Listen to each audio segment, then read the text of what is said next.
Don't delete my clap, Steven. Leave a clap in there 1 week. I'll leave it in this week. You can leave the clap in because people are like, hey, I want to see the clap. Well, not that clap. Yeah. I don't even know what that. I have to Google that clap to see what it. Excuse me, Mr. Sutter. We got Steven Sutter sitting. I mean, I didn't even already mentioning. He's off the side. No laughing during RAWtalk. You have to be professional. You have to stay out of my eye line and stop laughing and stop playing with your mustache. And he did. He just played with his mustache. You'll see what I'm talking about. We'll throw him on the air later. We have a busy week. I have to stay on point this week because we have a lot of announcements from CES to talk about. We're going to talk about the Atomos shortly. We've got the photo news, which is that. We've got a third-party lens discussion, gear of the week, flying solo, which I am taking somebody from the flying solo this week and making them spin the Wheel of Fro. Very nice. So we want to get through all of that. Steven, I don't want to get into photo news yet. You didn't do your intro. What intro? Jared Polin. Jared Polin. Fro knows photo. You know whose fault it is? Yours? No, it's that kid's fault over there. You're going to blame everything on Sutter today.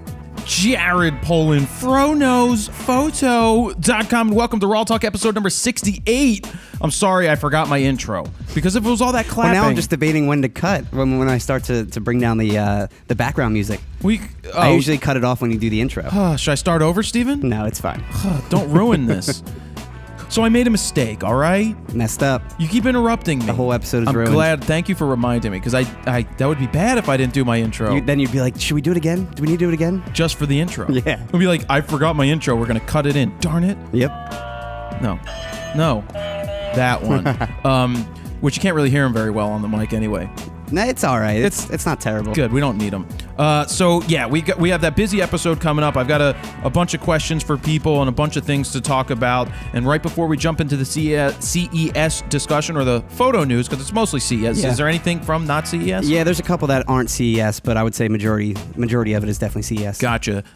So we have the Atomos rolling. Yep. We have it in what format this week? It's ProRes LT that we switched to. Which is a different codec than what we've been using. Yep. We actually discovered an issue with a codec. Yeah. It was the codec, so we weren't having hardware problems, because some people are like, is it the D800, is it the Atomos, or is it the codec? And we realized it was the codec. It's Avid, yeah. And so we figured that out.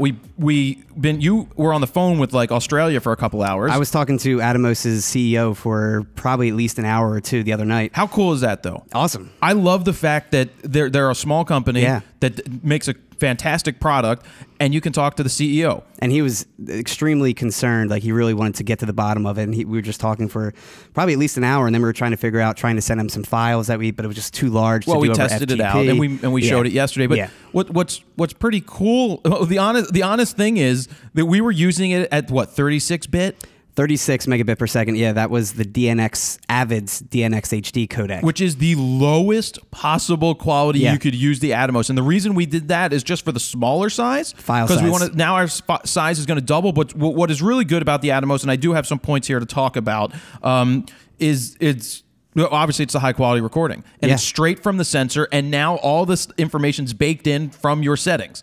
The picture controls. Exactly. Because we were having issues with that. That was the issue, is that the DNX HD codec, for some reason, like, we would have to bump up the contrast. It would flatten everything out. It would just be very flat, which, a little more dynamic range, yeah, but at the same time, we wanted it to match, and we didn't have to want to do any post-processing and all that stuff. So the nice thing is, with the ProRes, it looks exactly like the back of your LCD screen. Which is what we wanted. Which is exactly what we want. And for some people who don't want that, we like having it baked in there because it's less work later, but it gives you the ability to have the uncompressed file with no corrections at all. So if you zeroed everything out, you could do all the color corrections later. Exactly. That's what the big people are doing when they put this at the full res 422, and it has all eyes, so it does all the frames. It's better than doing the MPEG movies. There's a bunch of points. They send me points. ProRes is 10-bit versus the DNX HD, which is 8-bit, so you have a lot more to play with in post. So that's also why a lot of people tend to use the ProRes versus the Avid codec. Yeah, and some of the other points that I wrote down here, obviously it saves times. There's no transcoding after the fact. It records directly into the codec that you're going to edit in, which saves you a ton of time, just dropping it into the computer. Yeah. We use the ProRes, and obviously, it's pretty darn less expensive to use these, well, not SSD drives, but you can put in their laptop drives. Yep. The 2.5-inch laptop drives, which are so inexpensive. If you put a 500 gigabyte in there, you're going to get like 7-8 hours of continuous recording. That's a ton. So that's the benefits of it, but I'm glad that we switched to that other codec for now. So there shouldn't be any of that chroma keying like issue that we've been having. But that's why we're straight up with people. Yeah. We let you know what's going on. If there's an issue, we're going to tell you what the issue is, whether or not we use the product or we don't use the product. We've been using it. We love what it does for us. Oh, yeah. And now that we discovered the codec issue, then it's not hardware. Yeah. We switched to the better codec, and we're like, boom. The only thing is it's going to take up more space on the computer. It's double. I mean, usually it's probably around 20, 25 megabytes of data a week. Gigabytes, I mean. And I think with the ProRes, it's going to be probably about 50 to 60. All right, so we're going to move on. Just check out Atomos's website. Take a look at them. If it's for you, pretty darn affordable, especially with the screen, zebras, and you get all the stuff. Read about it on the site. All kinds of stuff. We use it. You can see what it looks like. We use that codec we just told you about. Steven, let's get into... actually, before the news, I wrote something else.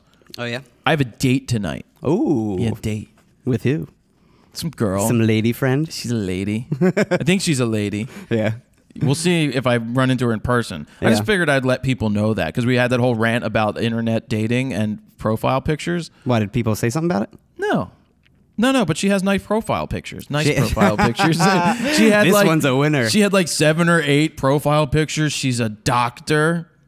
She's Jewish. That's like right up your alley, dude. Well, it's funny because like a perfect woman. Well, you know what's funny? When you try to comment to people on there, girls get so many messages because they're girls. There's so many guys looking to, so they get weird messages. But she's like, in her contact me at the bottom, and it said, if you are a nice Jewish boy to bring home to mom, which it was tongue in cheek, I'm sure. So I responded because knowing that I read the profile. She said most people don't read profiles, but they just look at pictures. But I was like, well, if I'll be that nice, like I'm a nice Jewish boy, maybe sometimes, but I'll be that nice Jewish boy that you can bring home, which would finally allow my grandmother who passed away, not Lil, the other one, always wanted everybody to be a doctor. So I'm like, well, if I bring home a doctor, then they can get off my ass about being a doctor, right?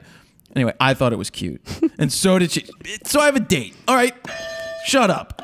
Jared, when are you going to bring home a doctor? A doctor. Jared, when are you going to bring home a nice Jewish doctor? A nice Jewish girl. When are you going to get married and have some little babies with Jufros and blah, blah, blah, blah, blah. Photo news. Photo news.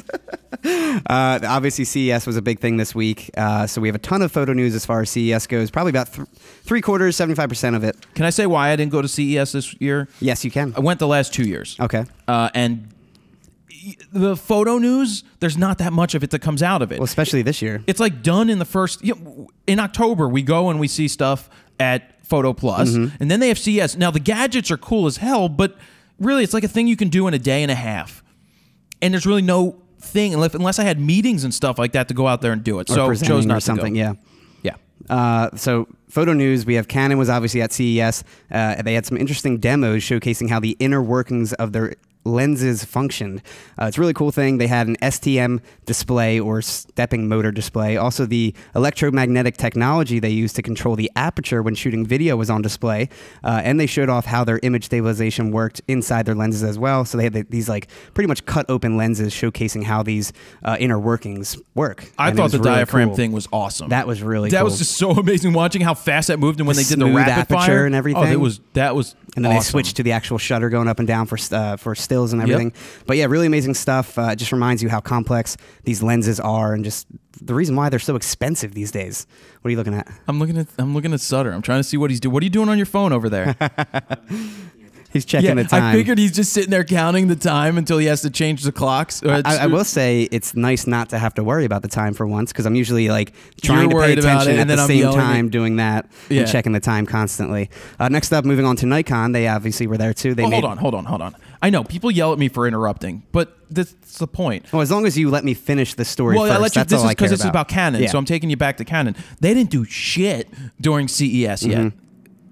And they may not. Well, isn't it usually the first 2 days when everything's announced anyway? It's the first day that they'll announce stuff. It's done. Like at this point, we're recording on a Thursday. CES is over, I guess Friday or something like that. And it's...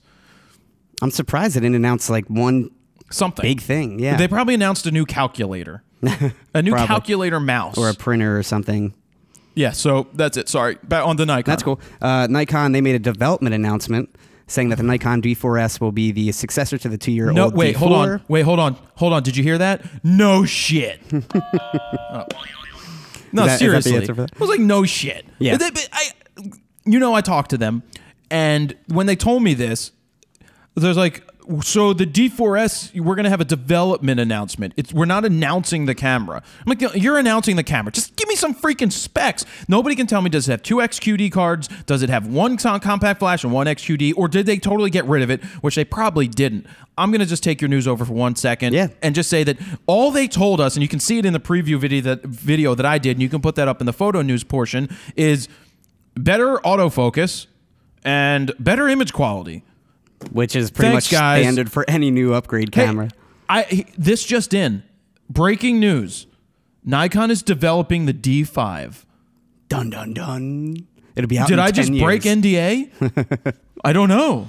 The D5. You heard it here first. Nikon D5. Followed by the D5S. Whoa. It's like on Wikipedia. I'm like psychic. I'm like Nostradamus. The D5 and D5S was first leaked on Jared Polin's Frono's Photo podcast back in 2014. January and something. What'd you say? Did anybody tell you could chime in? You don't have a microphone. I know people are going to be like, you're such an asshole to Steven. I'm like, no, it's all in good fun. I love Steven and his mustache. You'll see him later. But there's a quote directly from the press release regarding the D4S that Nikon basically said, as Nikon's new flagship model, the D4S will offer advances over the Nikon D4, obviously, including enhanced image quality enabled. What are you that white at? piece of fuzz is bothering me. This? Can you move it? Yeah. Oh my God, you're ridiculous. Including enhanced image quality enabled with adoption of a new image processing engine. Again, obviously. Speed 4, probably. The new HD SLR will also feature more advanced autofocusing performance, further solidifying it as the choice for professional sports, nature, and event photographers, as well as photojournalists, end quote. Do you know what's interesting? So not much changes, Well, obviously. they said flagship, Yep. which may mean that there is no such thing as a D4X. Right. Well, they're saying flagship for now. Yes, but they also said things like the Xpeed processor. I guess I can get from that. Will this have no OLPF?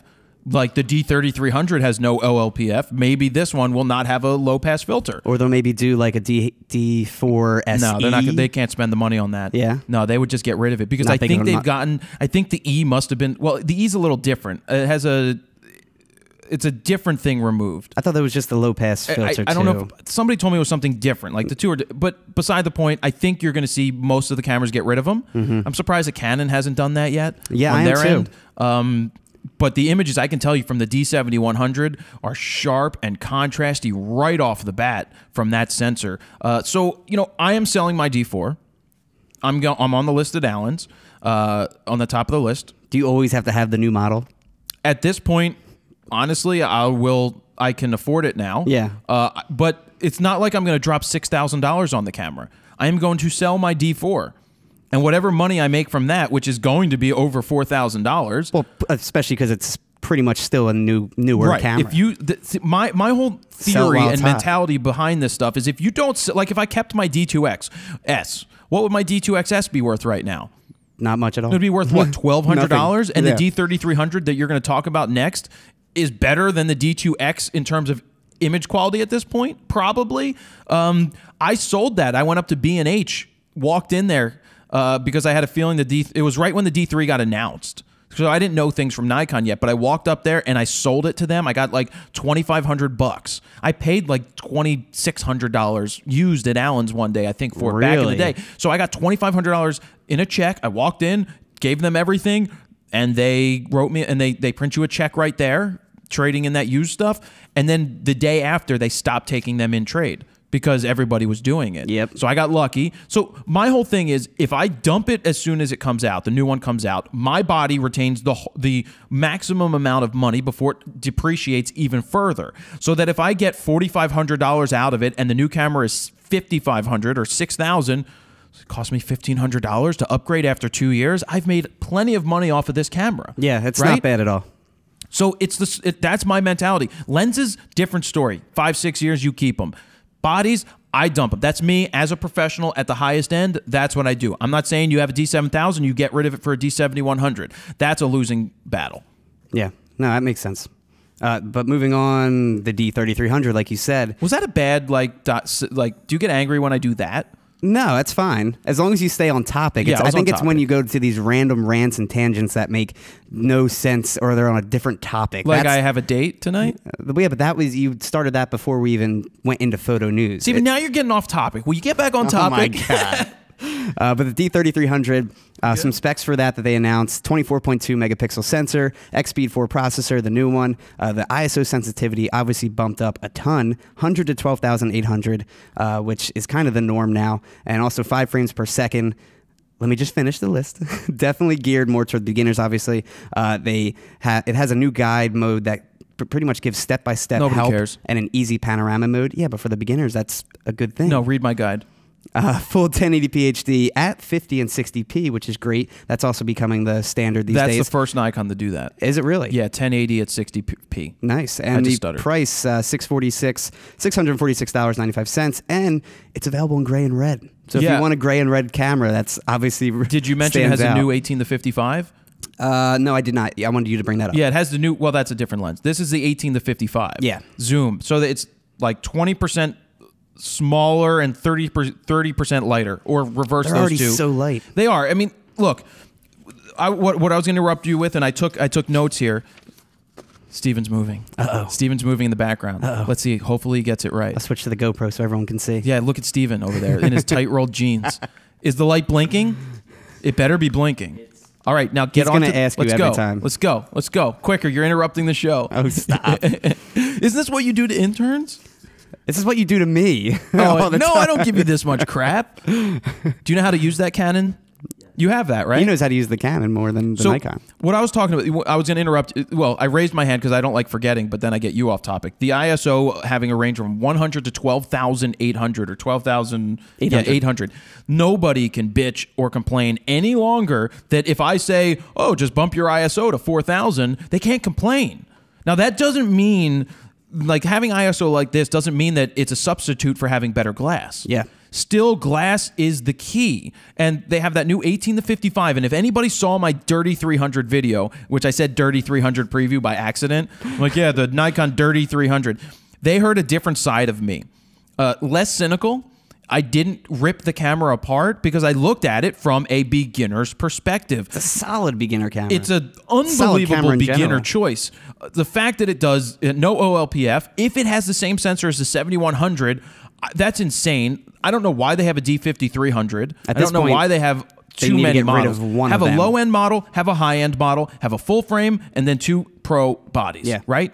But I looked at it from the angle of, look, this is for a beginner. The 18 to 55 kit lens is where they start. There is nothing wrong with learning with that. Sure, that lens is whatever. It's not great. But having the ability to have that ISO and the no OLPF and the 5 frames a second and the 11 focusing points and the X-Speed 4 processor, people are getting off to a great start. And the one thing that I found funny that I almost ripped on Nikon for, at the bottom of the press release, and like, and it has an optical viewfinder. And I sat there for a second, and this is where that cynical thing kicked in, and I was like, well, I guess that makes sense. Nikon pointing that out as a feature, they did that because most people getting into a beginner camera may never have looked through a viewfinder in their life. Oh, because if they owned a point and shoot before, that most of them haven't had viewfinders for 5 years. If they've been just using their cell phone, then they would never have looked through a viewfinder. So for them to mention it actually made sense to me, and I was like, I should not be an asshole, and I should just think about this stuff as if I was a beginner. So 649, I don't know if it's 646. 646. I don't know where that came from. I read it on the press release. Oh, all right. You sent me, I think. Okay, so whatever the $650 to get a unbelievable body. Now, if you have a D3200, no reason to sell it. You don't sell it, you invest in glass. Speaking of glass, they did announce one other lens. It's a 35 1.8 FX. We've been using the 35 1.8 DX on a full frame, which is not what you're supposed to do, but it works with vignetting. That's not even that bad. It really isn't. So what's different in the 35 1.8? It's going to be bigger because it has to cover more of the frame for the FX, but the price is $600. No, I can't justify spending $600 on a 35 1.8. Yeah. I just can't. I'd rather go for the 50-1.8 or something like that. 50-1.4. 1.4, yeah. I mean, that's the 300. The 50-1.4. I'm thinking Canon side. On the Nikon, the 50-1.4. How much is that? AFD. Now we're talking about AFD here. This is the older one before the AFS, which is like $600 or something. The AFD, you can get it for under $300. I love that lens. That lens is so nice. There's no reason why you couldn't use it. Yeah, and the Canon 50-1.4 USM, that's like $250 or $299 or something along those lines. But I hate the focusing on that one. Yeah. It's terrible. All right, so that's the Nikon part of CES. What else do you have? We have, moving on, Lexar. No, actually, I'm going to save that for later. Fuji, they announced a new portable Instax printer, which lets you basically print your smartphone photos anywhere. You were a big fan of this. It's officially called the Instax Share SP1 printer. It's a compact wireless Instax printer that basically turns your smartphone into a Polaroid or just a portable printer. The printer has. Did you just say Polaroid by accident? I did. I meant to say portable printer. The printer has its own Wi-Fi hotspot for smartphones to connect to both iOS and Android devices via the Instax Share app that you have to download. You can also choose to print real-time information, including the date, time, location, even weather, onto the actual film. And it also has a reprint button for quick copies if you want to. Unfortunately, you're going to hate this part. It takes 2 CR2 batteries, the watch batteries, which gives you about 100 prints. No, CR2s. Well, they're bigger. 1, they're 2, 3. They're little ones. round lithiums. Aren't they the little bigger ones? They're about. They look like. Oh, you're right. They're like not this. the small watch batteries. They're the thicker. They actually have those smaller, in some of like, their Instax double A cameras. looking one. Yeah, I forgot about that. But they're still a little bit pain. Yeah, in the they ass are to do. pain. It's set to hit stores in May for about $200. They said 100 prints per battery. 100 prints. It just says which gives you about 100 prints. I'm not sure if that means per battery. Well, I mean, it's 100 prints per charge. Okay. I mean, they should. That's something that you make rechargeable, in my opinion. But yeah, I was agreed. so. When I saw the press release, because I'm on their list to get press releases, I was like, that is smart. Yeah. $199, yeah, it's a little expensive. I know that Sutter over here would probably love that thing, right? Yes?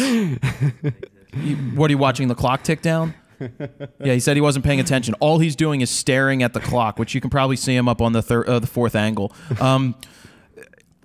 It's so smart, right? You can wirelessly send your pictures, any pictures, to the Instax printer, which it's about 85 cents per print. It's not bad. No, but it's instant. Like, I take the thing to the bar. I take the Instax Mini to the bar all the time. I just carry it with me with whatever film's in it plus an extra pack, because I'll take maybe 10, 11, or 12 pictures in a night. Now, if you walk up to a group and you just start randomly talking, you're like, hey, you want a picture? And they're like, yeah, sure. So I take their picture, and then you hand it to them, and they're like, oh my God, is this a Polaroid? I mean, that's what everybody says.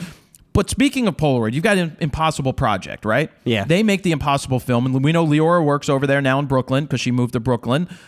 But Impossible Project has that Impossible Project copier thing. It's $299. You put your iPhone in it, and then the Instax. I've never gone the other way around where I've mistaken the Polaroid for the Instax.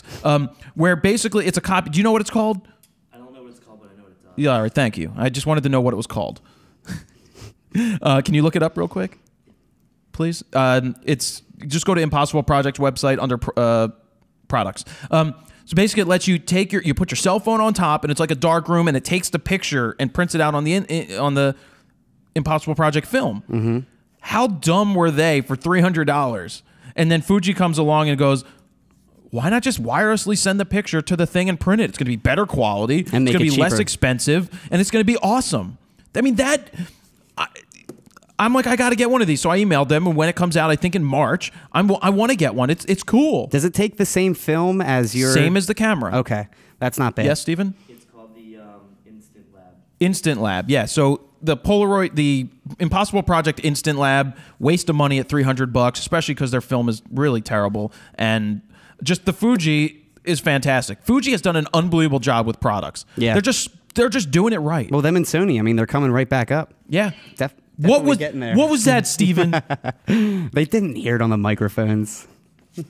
So one thing you forgot to say about Nikon, they also had Coolpix cameras. Yeah, I don't want you to ever say them. That's exactly why I didn't bring it up. No, because I know. knew you'd be like, no one cares about Coolpix. But nobody cares about Coolpix. It's funny. They came out with Coolpix cameras. This has to be the death of the Coolpix camera. Yeah. They have to be on the way out. There is no reason that anybody needs to carry around a point-and-shoot camera unless it's a mega ultra zoom camera that somebody wants. You have one high-end point and shoot for people that don't want a DSLR. That's like a smaller DSLR. Well, it's like a Canon G18. Whatever. Are they they're up to on. G18s? They're on like 15 or something 16. like that. 16? 18. I don't know. I thought they were up to 18. Are they Maybe really? 19. Well, they skip numbers every once in a while. Oh. That is a fantastic point and shoot. Oh, yeah. All right? But you're not Or going the to see anything. S110 or whatever. You're not going to see anything on the lower end anymore. We all have cell phones. All right, back to news. Sorry. Back to news. So that one's finished. We have, now, kind of rivaling that, sort of, Polaroid has announced their new Social-Matic camera, which is set to be released this fall. Rivaling what? Rivaling the Instax printer.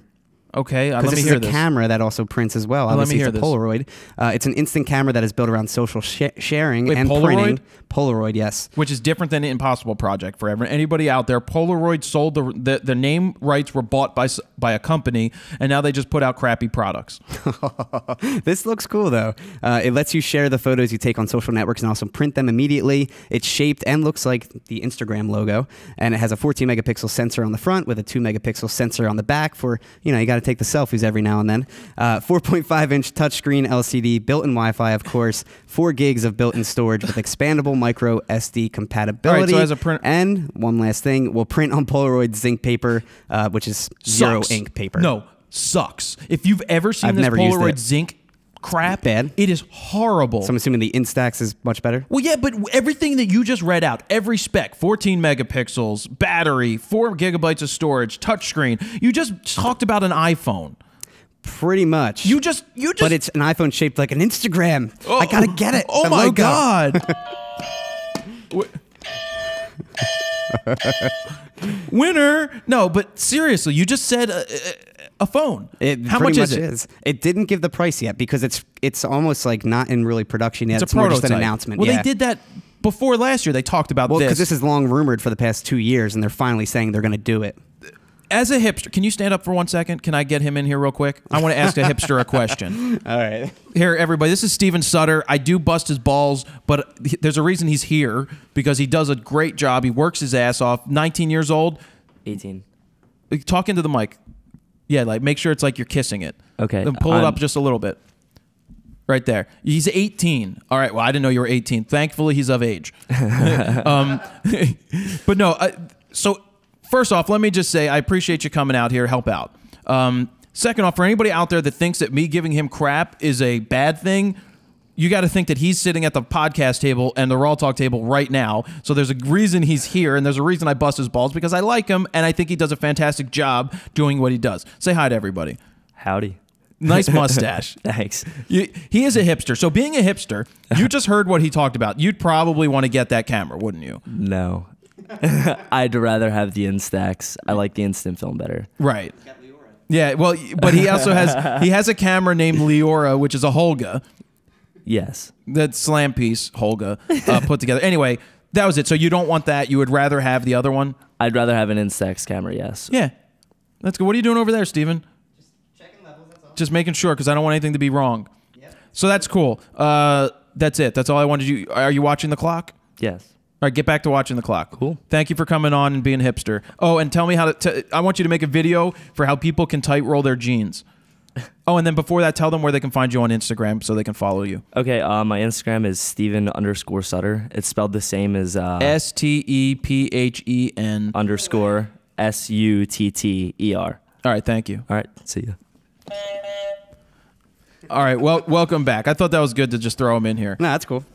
and explain to people that it's not a bad thing when I bust his balls, because he's sitting here. Yeah. And that's better than what a lot of people aren't sitting here. You want me to move on? Yes. All right, so we have Lexar. They announced what they're claiming as the world's fastest memory card, a new compact flash, or CFast 2.0, the new cards, with 3,333 times write speed, which has about 500 megabyte per second transfer speeds. That's pretty crazy. Lexar always does this. Yeah, that's why I like them, and that's why you hate them. I don't. Yes. You love your SanDisk. I still want Lexar to give me a hub. And I know that. Well, that's the thing too. The hub thing, like I told you, I love the hub. Like I can't deny the fact that hub is great, and having just that you could use each piece separate. We talked about this in Gear of the Week last week, but having the ability to use it as a card reader on its own, reader, yeah. for an inexpensive, for a USB 3.0, they do that stuff well. What is a pain in the ass is that I just bought those 4 different card readers, and now they're saying they're also creating a specially designed USB 3.0 card reader for the card, this specific card, the CFast 2.0, which will work in their new HR1 hub that I just got. So now I'm going to have to go out. I'll get you one. And get this one too if I end up getting this kind of card. They'll also come in 32 to 256 gigabyte sizes. Up to 256 gigabytes? 256, which will cost a shit ton. It's going to be insane. It's going to be really, really pricey. My bet now is that the D4s will end up swapping out the XQD slots for 2 of these bad boys, CFast 2.0 slots. What would you do if that happened? Because SanDisk also has a CFast 2.0 card. Well, then that's good. Because SanDisk announced that they will not do a XQD card. Yeah. Because why would they? Yeah. The only people doing XQD are Sony and Lexar, and I looked up the price of the Lexars, and it is just insane. It's probably cheaper than Sony, though, right? I don't even know. I haven't looked. I only have 2 XQD cards. I have 2 16 gigs, so I can keep one in the camera. I just hate the fact. I just hate the XQD. Yeah. I mean, the card's great. Don't get me wrong. If everybody backed the card, it's like a solid state card. It's better because there's no pins inside. So I think it's better than compact flash. It's smaller. It's faster. It would have been great if everybody got behind it. But of course, it's Sony for a change. Yeah, right? I don't know why no one did get behind it. I thought that was gonna be the next big thing. Because Sony didn't even get behind it. That's true. Sony, they have what, like their one own camera? They have they didn't put it in their A99 and the A7s. I keep going back to every time I talk. That's what I don't know about the D4S. Yeah. What does it have? I don't know, but if it had 2 of these bad boys, I mean, that wouldn't be a bad thing because now we at least have 2 brands backing this up. Both SanDisk and Lexar doing the CFast 2.0 cards. Give me the same card. Yeah. 2 card slots. Yeah, pretty much. And I think SanDisk's is 450 megabyte per second transfer speed, which isn't terrible. I mean, obviously it's way faster than any card that's out there CF-wise. But moving on, we have, this is really cool, Alex Henry teamed up with Nikon to create an XX array camera system that uses over 64 cameras to create a detailed 3D model of a person, which they then inserted into a video game. Do you see this? I saw somebody standing there. That's at the show, right? At the show, at CES. Well, that's cool. You know why they did that? Why? Because that stupid bar hop, take him to the hop shop and have those girls dancing in tight shirts. Remember at the bar scene that they used? Oh, yeah. Because that sucked. Because at PPE, their setup was terrible with the candy on the side that wasn't real and you couldn't eat it, and then the girls that you couldn't eat because they were behind the line. But you know what I'm saying. Yeah. But they did this too in under 2 hours, from taking the actual detailed 3D image to Photoshop to then rendering it and doing it in real time, putting them into the video game in 2 hours. That's a ton of stuff right there. I mean, a ton of information that they're processing. I think they did it on like a 12-core PC or something. The camera system is made up, again, of 64 plus cameras, including basically a bunch of D5200 and D5300s. I'm actually surprised they didn't have a D3300 to showcase. They all fire at once in this tiny closed-off pod, which then creates a 15.4 gigapixel image of the model or person or whatever they're shooting. It wasn't perfect though. The video game, the face in the video game couldn't be animated. It's pretty much just a still face walking around like whatever. But there's video of it posted. It's, I think, one of the Gizmodo employees that they tested it on. So it's pretty cool stuff. And this is something I would have liked to see at CES for sure, if we went. Which we're not. Well, maybe next year. I mean, Yeah. We'll see what happens next week when we go to the other show. Yeah. And you sent me this next photo news item. What is it? What? The next one? photo news. Apple, they reportedly required app developer, I don't even know how to say this guy's name, John Papandreopoulos. I love his name. It's a super long name. Papandreopoulos. Can I see it? I can't Where even is say it? it. Because I can't see it. Right there. Yeah, I loved his name. It's developer John Papandreopoulos. Is it Papandreopoulos? Yes, it's Papandreopoulos. Papandreopoulos. No, I feel like Dropolis. it's not drop? All right, it's go not ahead. Driop? Whatever. Stop.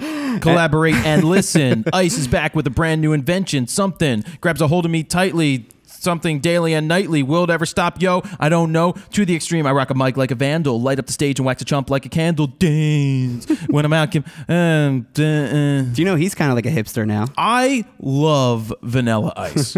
Robert Van Winkle is his real name.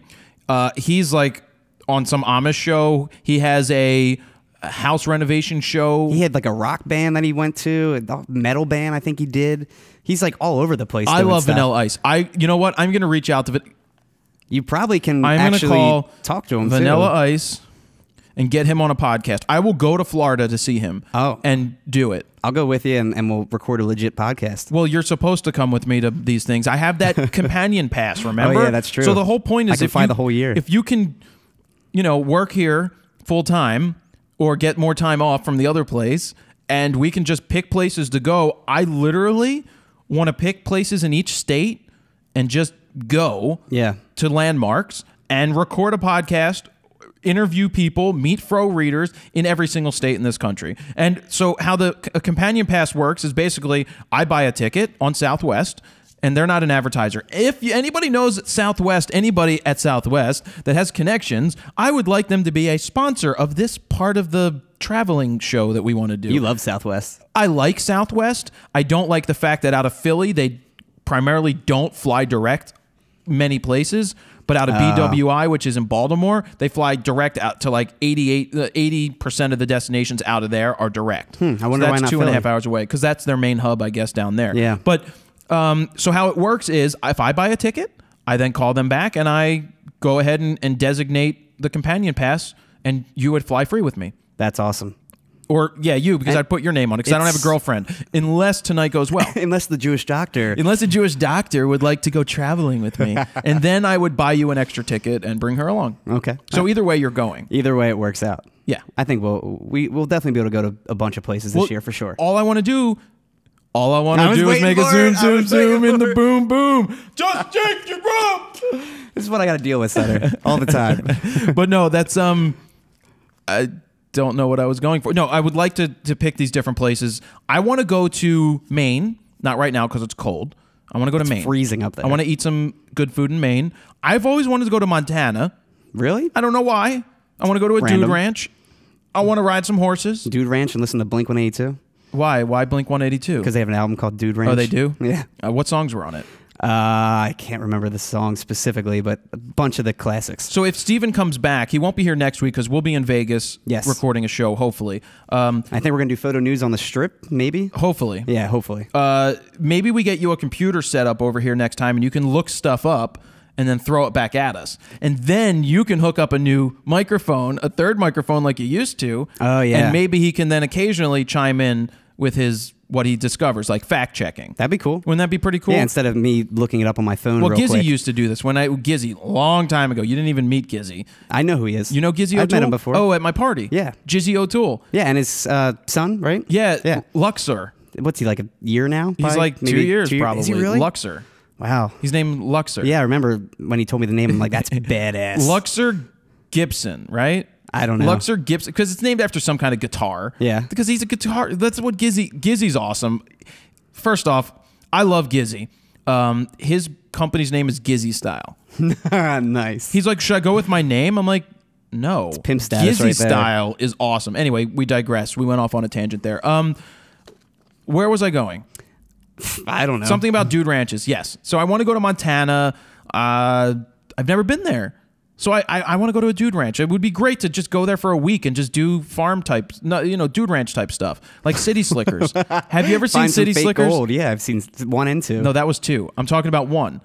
The original one. The with original Curly. one. I love, my favorite part of that is when they're sitting around the fire with Ben and Jerry, Ira and Jump Berkowitz or whatever their names are, and they're sitting there and they're going, what type of he can match ice cream with any food.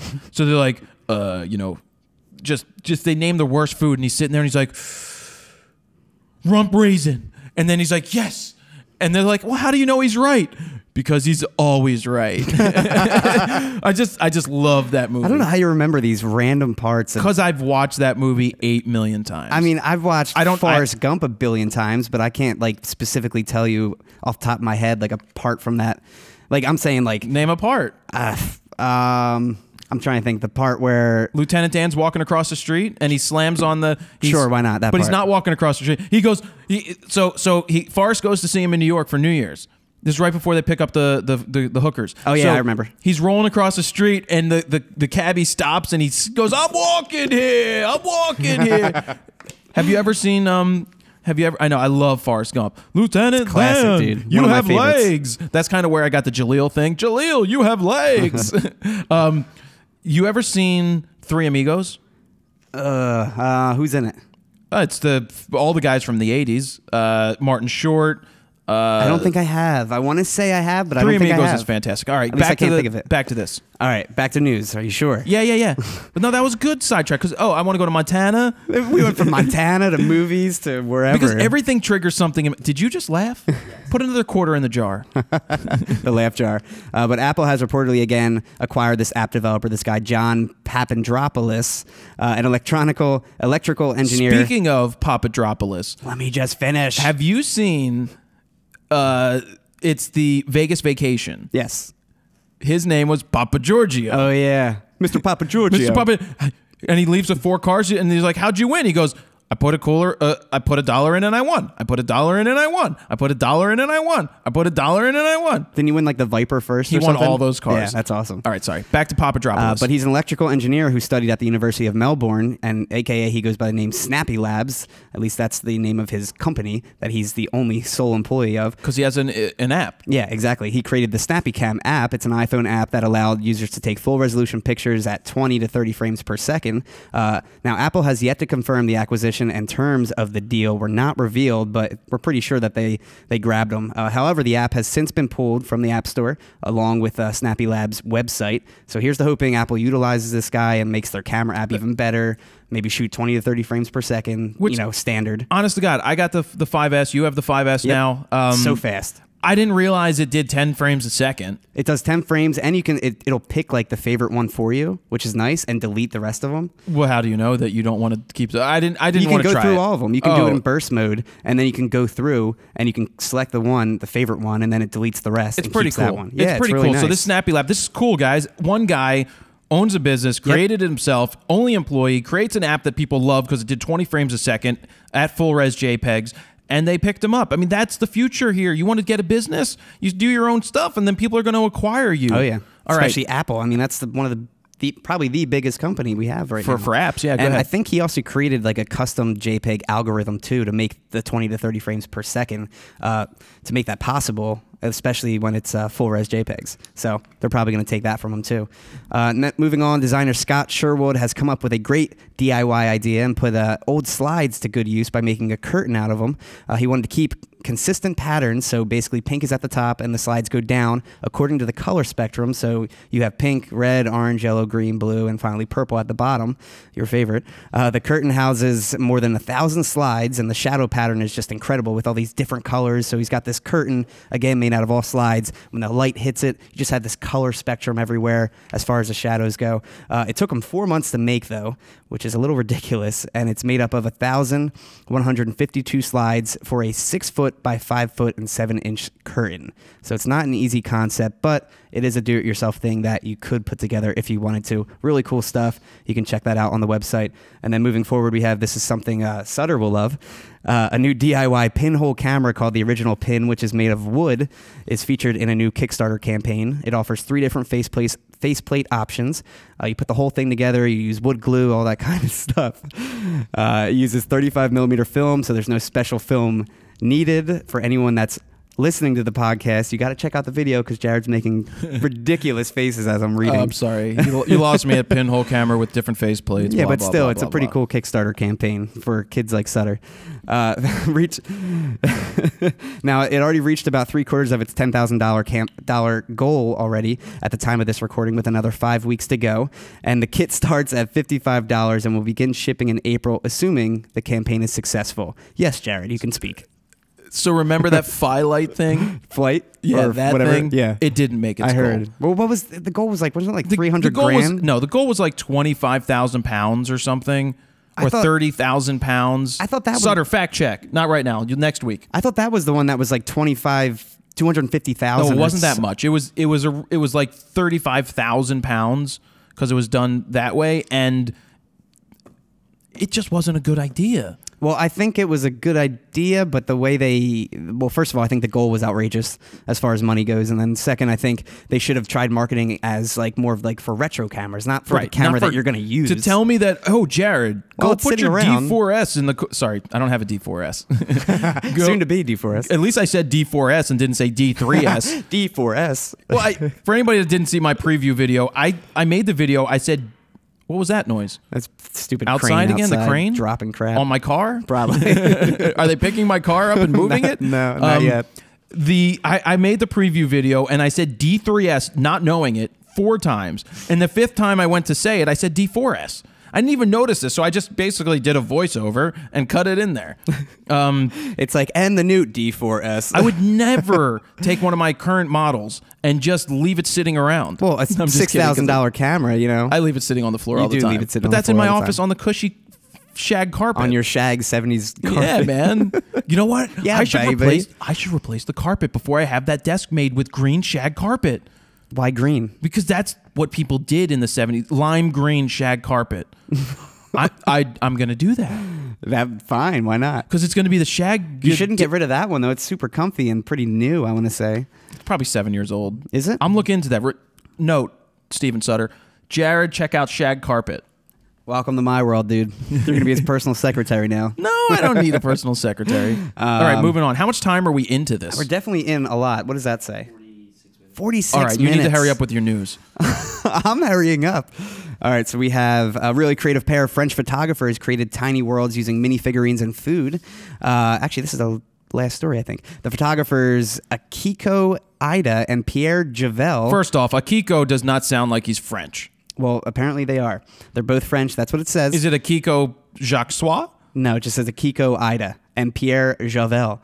They revealed their new photo series is called Minimium, which features everything from golfers hitting like sprinkles off donuts to Batman standing on sugar cookies with a lemon in the background and the Batman signal on top. Oh, that was cool. It's really cool stuff. And they also had these astronauts like jumping through like a pumpkin, exploring like, you know, all the guts and stuff inside. It's really creative the way they did this. And the pair was apparently commercial food photographers by trade, but in their spare time they got to mess around with this kind of stuff. It like reminds me of like Honey, I Shrunk the Kids kind of stuff. You know what I mean? Cool. The whole photo set's on the website. You can check that out.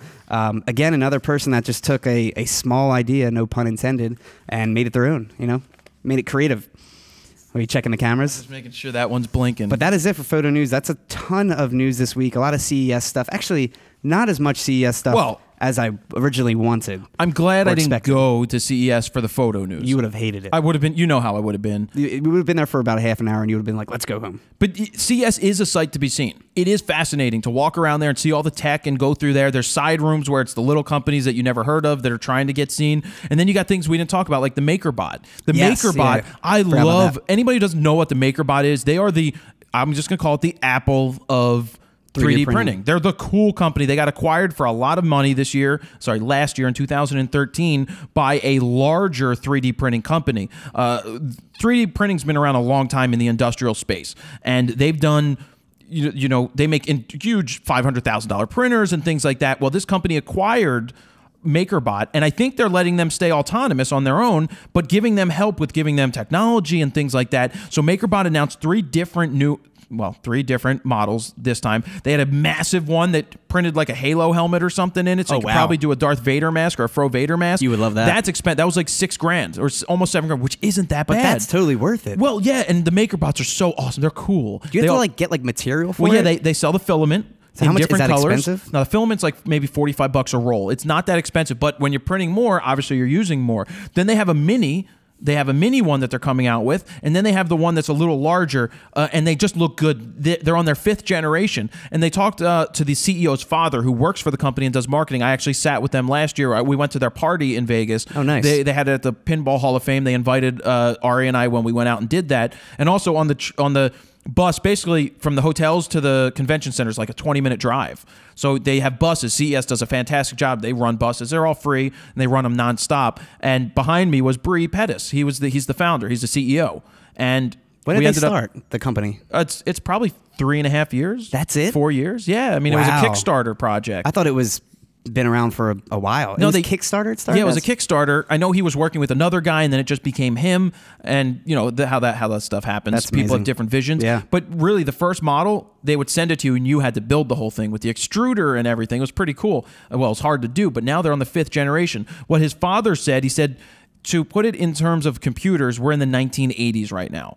So that's how early they are in the development of I'm 3D sure. printers. But what they've done is fascinating. Obviously, if we get to multiple colors and things like that and multiple materials to print, like metal, which big companies can do that, you're going to see major changes in the next 20 years. You're going to have an Amazon online for buying products that you print out at home. Oh, yeah. You just hit print, you buy it. They boom, give you the it prints design it. or something? It prints the design right there. It prints the circuit boards. It prints the LCDs. It prints the CCDs, the CMOS sensors. You never know. It's going to be as common as people having computers in their home. Everyone's going to have a 3D printer. Probably. I guarantee in a couple, I wouldn't say a couple, I but said 20 years. 20 years. That sounds pretty solid. safe thing to say. Definitely. If it takes off. All right. So what do we have? We done news. Thank you for your news. Good job. You're welcome. Thank you. We have gear of the week to talk about. I'm skipping this third-party lens discussion, which I'm not going to skip now that I mentioned it. Third-party lens discussion. Somebody tweeted me yesterday and said, don't ever recommend a Sigma lens to me again. And that was it. And I was like, okay, well, what lens? Why? You got to explain yourself. Yeah. For anybody out there, if you're going to make a statement like you suck, you got to back it up. You back it up. I don't care if you tell me that I suck. Be like, you suck because X, Y, and Z. At least there's something to go on there, But anyway, the guy said that, so I tweeted him back because I do tweet people back a lot. And I said, what? Why? And it had something to do with the focus, and it had something to do with sharpness. And I'm like, what lens? And I believe it was a 70-200. And then I asked him on what camera, and he said FX.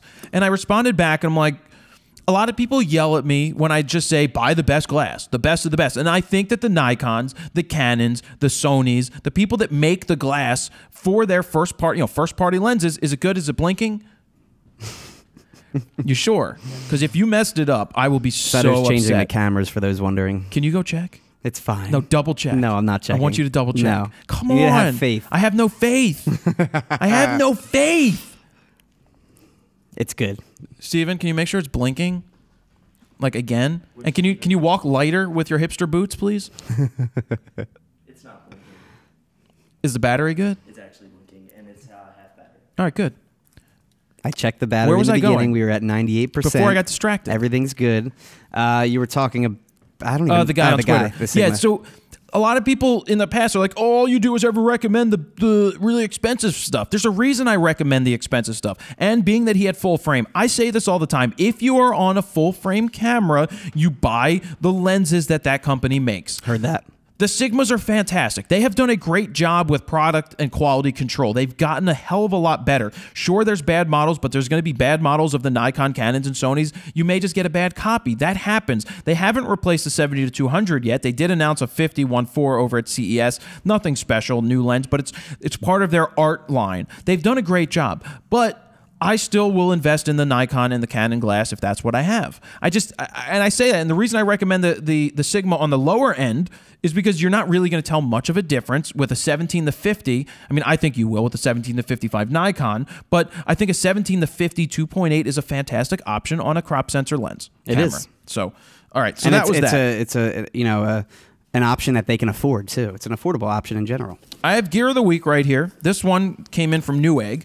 This love is Newegg. my gear. It is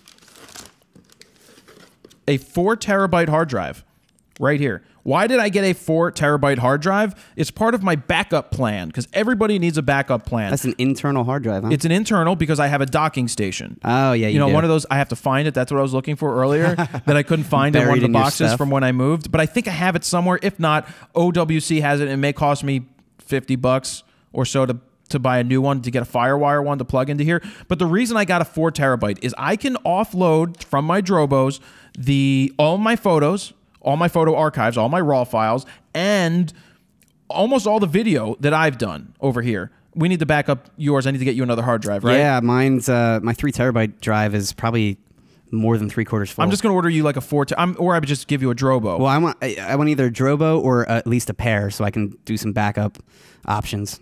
Then I'll probably just give you one of the Drobos. Drobo, I think, have. makes sense for what we do, yeah. 'Cause I have especially two if we're Drobo using 5Ds. Atomos now with the ProRes LT.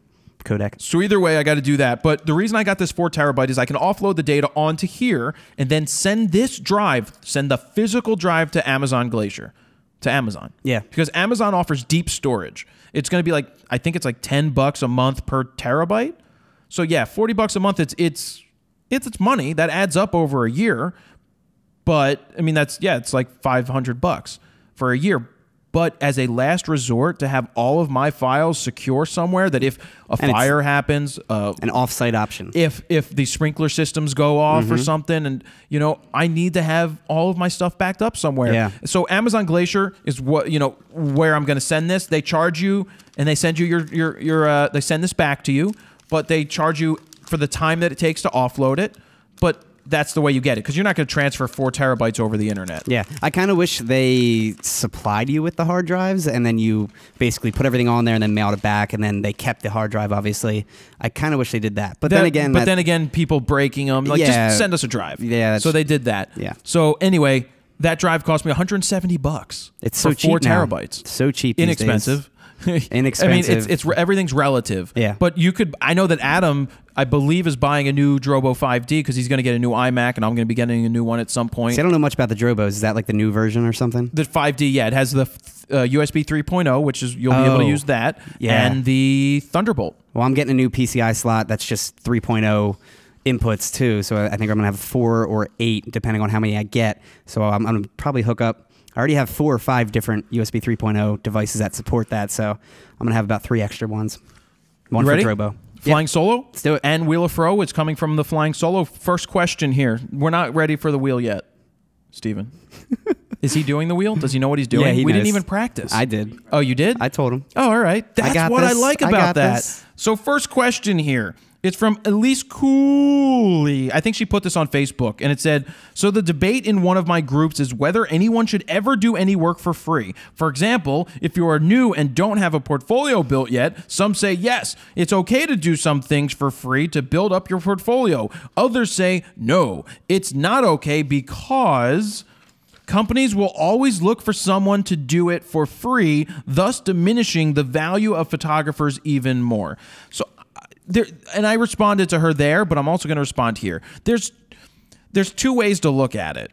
If you are going for a job and you want to prove yourself to a major company and you prove yourself worthy and you've done a fantastic job, I have no problem going to a big company and proving myself. If I already have work that proves myself, I'm not going to go and do it for free. I'm going to show them. I already do this. If you want to hire me, you're going to pay me because you see the quality of work I do. You know what I'm going to create. That's why, like when it comes to concerts, right? Yeah. I don't need to prove myself, but sometimes with Matis Yahoo, I made the deal with them. I'm like, look, I'm going to come out and photograph. I want you to see the type of work I can do. I don't want you to pay me. I just want you to give me access because that's what I wanted to do. And I've ended up getting jobs from them because they've seen the quality of work that I do. So that was something where I chose to give it to them for nothing because I knew they weren't going to pay me right off the bat because that's just how it works in some of the music industries. Especially these days. Right. And so certain jobs are worthy of doing. I know that Gary Vee talked about doing some job for a major Fortune 500 company. He's just like, give me one. Oh, it was I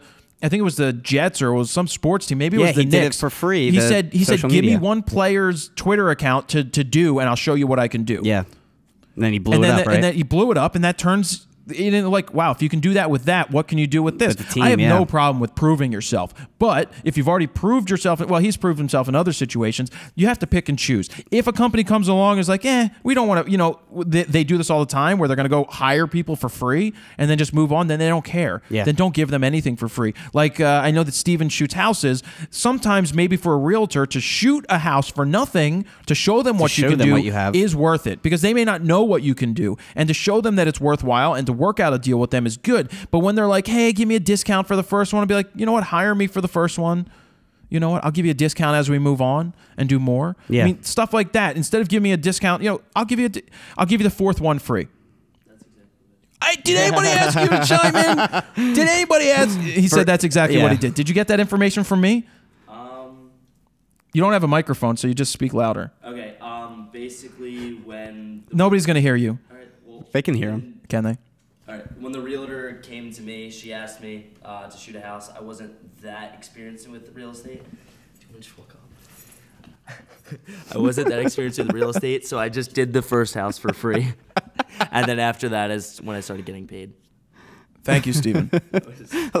Why did you give him the microphone? You should just let him talk. I didn't think you could hear him. No, they can pick. It'll pick it up. But I wanted him to speak into the mic. Especially both combined. All right, so that's that. Steven, it's time for the Wheel of Fro because I like that question. He's got to get up again. I like that question from Elise, and she is going to spin the Wheel of Fro. And while Steven is setting that up, how are you with time, by the way? 8 minutes. All right, yeah, let's go. Let's get that wheel going. Come on. While we're doing that, I just want to talk to Rode did have something coming up. And they wanted me to read it word for word, by the way, Steven.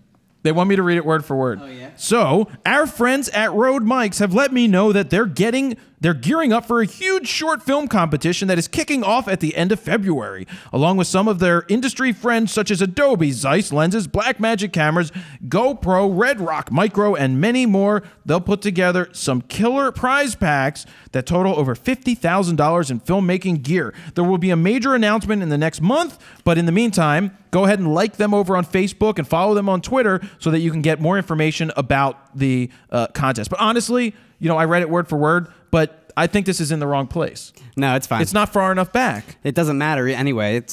I'm just trying not to get a glare. Oh, all right, fine. Anyway, look, when people are going to give you $50,000 worth of prizes, it's a hell of a lot worth it to at least try to enter a competition. So Rode's going to have that. Go like their Facebook page anyway because they do different contests all the time. So does it look good? Can you see the top of it? The only thing is, yeah, the top looks like it's a little cut off a little bit because I think we're a little more closer this time with the D800. No, that doesn't matter. Jared, we're always this far. Back it up. I don't want you to do it. See, now it's in. Yeah, it's just in. Is that good? And it's usually closer to me anyway. Whatever. It's fine. Fine. You ready? Yes. So what do we have on the wheel? We have Squarespace on the wheel, win a free year of Squarespace. We've got my Fro guides, which is what the guy won last week, and I contacted him. He already owns both guides, so I gave him a Adorama Pix book. That was my choice. I was like, hey, you want Adorama Pix book instead because you already have my guides? Those books are pretty awesome, too. Those books are awesome. We have Rode microphones on here like we just mentioned. We've got Think Tank Photo, Adorama Pix, Squarespace, Adorama Pix, Think Tank Photo, Rode. I need to get some more. Maybe I need to get Black Rapid up on here to give away a strap. I think you need to put something on there besides tape and a piece of paper, too. I think it looks mighty professional, Steven. It looks so professional. Maybe we'll put this kid on to do it. He's a hipster. Maybe we'll get Instax printers. All right, so we're going to spin this for Elise, and what is she going to win? Hold on. Hold on. There we go. That's a good spin. Boom, boom, boom. Where are we stopping? And if it stops on a Fro, I'm spinning it again. I'm spinning it again. She can have that prize in something else. I just want something good. All right. You're winning both Fro guides. How about that? All right, let's remove this. I tried. She got like a bonus spin. So she can have both Fro guides. That's like worth $100 and some. What did she originally get? Just one? A Fro guide. So she got two at least now. Yeah. Very nice. Thank you, Steven. You're doing a fantastic job. I love the way your slicked hair is slicked back. All right, we got to move on quick because, yep, that's still blinking up there. What are we in right now, time-wise? 1 hour, 3 minutes. 1 hour, 3 minutes. We'll That's do good. like another 20 minutes or so. Yeah, it's not bad. So keep to like 20 minutes. 20 minutes, ding me. After I reset the All right, no, just reset the cameras. All right, let's move on here. We've got Paulo Abreu, and this came from, he put this on Facebook on my page. He goes, and this was in response to the Squarespace video I made the other day. I didn't watch it yet, but it's how to make a gallery, How to make right? a gallery. Yeah. How simple it was. He goes, are you telling people to start making themselves their own websites? As some people say they have a cousin with a SLR that could do that wedding for free? Wait, what? Basically, he's saying, are you telling people not to hire professional web developers? Oh. Just like people say that, oh, my cousin has an SLR, I'll just hire them because they have a camera. I understand now. So I've been through this. I already explained this situation to people. I've worked with developers. I work with developers on Frono's Photo because it's a bigger thing. There's a lot of moving parts. That's not something I could develop myself. So I have a designer, I have a coder, and they do that stuff. But when it comes to my own personal website, I went to a developer before. 2 or 3 of my websites, jaredpolin.coms, before were done by developers, and I never liked the results I got. Because they couldn't put it together the way I wanted. I had to go back to them for updates. Yeah, every time you gotta update it. And so that to me wasn't an answer. But when I used Squarespace, and it was so easy to set up, and it was so easy to add photos, and it did what I wanted. It gave me for the one I use is called Wells. The template I use is called Wells. All I ever wanted on a website was a website that showed big-ass photos, easy to cycle through, full screen. It's captive so that when you move the screen, they change the size, and I can see the thumbnails, and I can easily make the information on the left side change. Clean. And Squarespace did that for me. That's why I talk about them. That's why we have something worked out now, and that's why I make those videos, because it's easy to use, and the fact that it's $8 a month when you buy it for a year is insane. Because you can barely find hosting. Yeah, you can get hosting for like $3 a month. Then you need to know what you're doing with a server, right? You can also use WordPress all day long. It's free. So is Wix and all these other things. They're free, but they're not, to me, worth it. I'd rather spend some money. They are professional developers, right? They were developers. They created something. They gotta make it so out I'm something. paying them because they've created something that's good for everybody to use. I guess he's talking more about freelance versus... I'm not happy with the past. That's why I use this. Well, I think what you're trying to say, too, or what he's saying, is that I think it's better for if you're doing your own personal website or portfolio or whatever it may be, like a company like Squarespace, like where you can just constantly update whenever you want, wherever you want.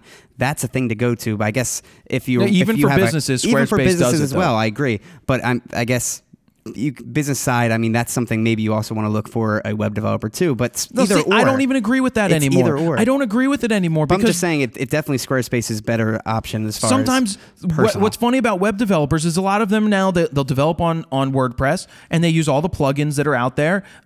There's so much available today. So Squarespace is just a drag and drop option that you can use, and people do use it for business. And I'm not whatever. And I set mine up. I told you that, right? Last night I was doing more with it. I was trying to figure out, dude, it took me just like a full day to figure out which template I was going to use. Because you just couldn't decide? There was like 6 decide? different templates that I was like so concerned. Like I was like, I love this one, I love that one, but I love this part of that one. Do you know what you can do? What? You can combine start them? with the one template. I saw you can switch it whenever you want. You can too. switch and check it, and you don't have to save it. Yeah. And if you know what you're doing, you want to hire a coder to go in there that knows what they're doing. They also said that you can too. code injection stuff. But anyway, enough with Squarespace. Go to squarespace.com/fro if you want to check it out. 14-day free trial. Use code FROTALK. No, RAWtalk. Use code RAWtalk. Get 10% off your first order. So if you get it for a year, it's going to be under $90 for a year. And for anybody, because somebody else said, but I don't want Squarespace in my domain name. I use I have jaredpolin.com. Squarespace isn't in my domain That's what I name. need to switch on mine. Right. So I'm going to make a video for how you do that. It's very easy. Moving on, because I'm tired of talking about that, and I don't want people to yell at me. You're a sellout. You're a sellout. All you do is talk about sponsors. They're not even a sponsor because they don't even pay me. Tom Koljahammer. KJ-O with a thing through it. LHAMAR. Tom Holhammer. Is that Russian when they do the O with the thing in it? This is like Norwegian or Swedish. I don't know. Okay. Hi. I don't expect you to have time to answer this, but here goes. I'm a hobby photographer that started a Facebook page where I could show my work to those who are interested in them. This is well and good, but would you prefer a web page or a photo blog? A better situation. I've said this before. It's like having a MySpace page back in the day as your band's page. MySpace is making all the money off of you. They have full control of your page. Facebook is a great place to go ahead and tell stories and share things out with the world as a photographer. But if that is where you have your portfolio, I don't think it should be there. You want your own space. You want your own web page. That's where you should house your stuff because you're in control of it. And that's all I have to say about that. It's basically if I search your name up or your photography company and I see Facebook as the top search, I'm not going to take you seriously as if you had a website or something along those lines. I mean, granted, you're probably a great photographer, but at the same time, you should have your own thing. All right. We've got Maximilian Tueffel. Maximilian. I just love that name. Awesome name. Maximilian. What do you think about the Humans of New York blog? So I think the Humans of New York blog, Instagram, and things like that are fantastic. I love it on Instagram where you see the picture and then you go ahead and you read the question that was answered or asked and how they answered it. What did you walk in front of the my angle? You got to go around the. Do it again. Go backwards. Walk backwards in Not front of my only angle. go back. Walk backwards in front of my angle. Now walk around the camera. It's going to be nice and shaky anyway. That's how now. you do it. You could always switch to the other one up there. Now I'm going to now. Because now it's not shaking, hopefully up there. Because your floors are so ridiculously shaky. Redonkulously shaky. Yep. Especially when all that construction was going on. Oh my gosh. Oh man. Anyway. Remember we were doing photo news and just kept shaking the whole time. So The Humans of New York. For anybody that doesn't know it, Google Humans of New York. There is a book, and I bought the book, and we'll be putting this out as a part of from my bookshelf, photo books. But the book, I think, is terribly printed and not laid out very well. I agree. The photos are great, but the problem with the book is that they do not tell you they don't ask the questions. You don't have the people's answers. It's literally just a photo book, and there's really no explanation Right. in half of them. So, the photos aren't the most spectacular thing in the world. What makes Humans of New York so fantastic are the humans of New York telling their stories. Yep. That is what's on the blog. That is by far fantastic. I think what the guy's done and being able to be a #1 bestseller and being #2 or 3 on Amazon is fantastic. I just wish, in my opinion, that they picked maybe the best 50 and the best 50 photos and the best 50 stories and just put them in series 1. Just laid it out like the blogs laid out format-wise. I mean... Or just and pick... you could have done a multiple series book. Right. Pick the best 50, 75, or 100. Put them over here. Make the second version. Yeah. And just keep coming out with more books. I'd rather read the full story versus, Exactly. Boom. Okay. I just hit my eyeglasses. Chris Bennett. Hi, guys. What is your opinion on 3D printing? Good thing, bad thing? Where do you see it going? I guess we talked about that earlier. Yeah, we did, We said 20 years, so I don't even need to talk about that. Robert Timko. How do you feel about photographers who are technically not good, in quotes, How do you feel about photographers who are technically not good photographers, yet are extremely successful, i.e. ethics and controversy aside, Terry Richardson's photos get quite a bit of, as I turn the page, flack from photographers. Well, first off, if anybody's going to sit there and rip on Terry Richardson, they're not sitting there with $45 million in the bank from 2013 or 2012. Insane. Terry Richardson makes millions of dollars. People call him to photograph. I don't care about the other stuff. Part of it becomes the allure, right? It's his thing. It's the mystique of him and the photos that he captures. Are they the greatest things in the world? It's not for me to determine. It's not for me to determine. He has his style, he has what he does, and that is him being successful. So if you're a shitty photographer or perceived to not do great work, yet you get all these great jobs, then you're doing something right. Yeah. Right? Who am I or who are you to tell people that they're terrible when they are doing a great job, whatever they're doing? That is what it is. That's half the business these days. It's marketing. Yeah. It's marketing. All right. Michael Castle. Cassel. Castle. Is it rude to ask a photographer for the RAW files?